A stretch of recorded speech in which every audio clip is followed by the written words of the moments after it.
If you like our video, click the button to subscribe to our channel and get easy access to new content. To see our full suite of ad-free video courses, instruction manuals, and quick reference guides, visit us at www.teachucomp.com.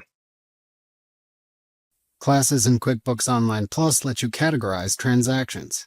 This is helpful for many things like tracking departmental expenses or tracking amounts by individual line items.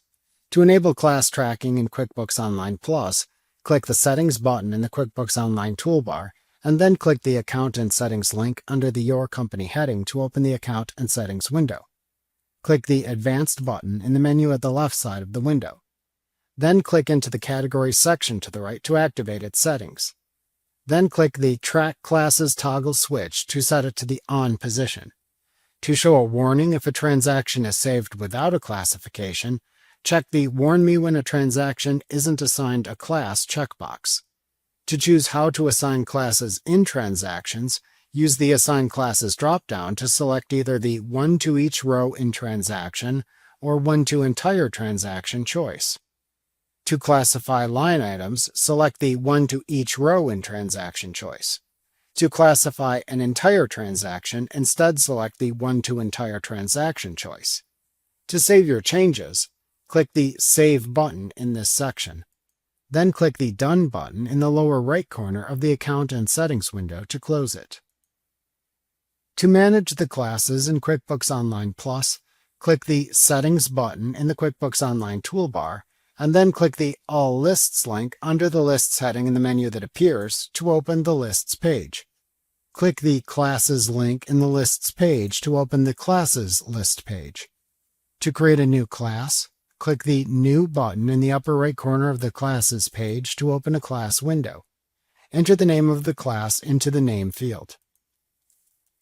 To make the class a subclass of an existing class, check the Is Subclass checkbox and then select its parent class from the drop-down that then appears.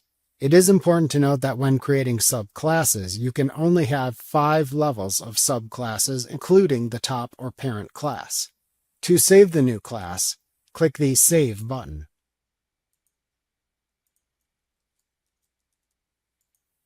To run a class quick report on a class in the Classes list, click the Run Report link under the Action column in the Desired Classes row.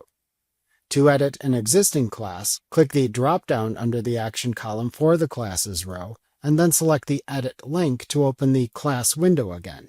Then change any class settings and click the Save button to save the changes. To inactivate a class, which reduces your usage, click the drop-down under the Action column for the Classes row, and then click the Make Inactive Reduces Usage link.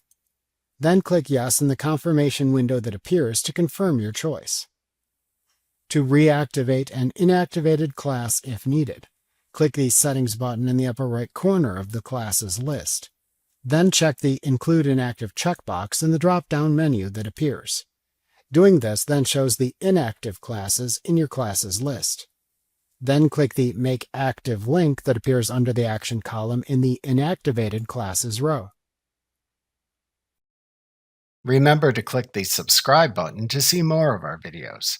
See our full suite of courses, instruction manuals, and quick reference guides at www.teachucomp.com.